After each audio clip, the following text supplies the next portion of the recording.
It is a city in lockdown. The Philippine Army is surrounding 6 villages in Zamboanga in the southern Philippines, where up to 200 gunmen from the Moro National Liberation Front are holed up. The standoff began on Monday when the military arrested 5 of its armed members who were seen marching in combat uniforms. At least 8 people were killed in a gun battle on the streets of this crowded port city.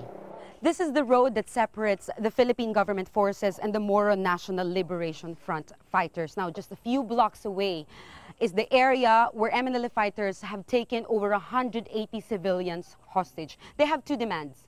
First, that they be allowed to march down the city with the hostages, and second, that they be able to do so without getting shot at. That was yesterday morning.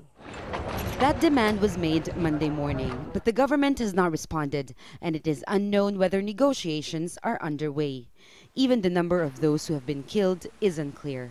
We are taking these numbers quite seriously, and that is why the military and the police have exercised restraint, have exercised wisdom in ensuring that there is no misencounter, there is no mistake, there is no accidental shootings.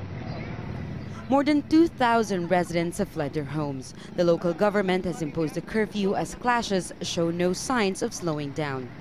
The Moro National Liberation Front signed a peace agreement with the Philippine government in 1996, but that was never fully implemented. Now, it's opposing peace talks with another group called the Moro Islamic Liberation Front. It says it's been left out of the negotiations. And as the hostage crisis continues, the military has deployed its full force in the city, but says it remains on standby for now. Jamela, Alindogan, Jazeera, Zamboanga City, Southern Philippines.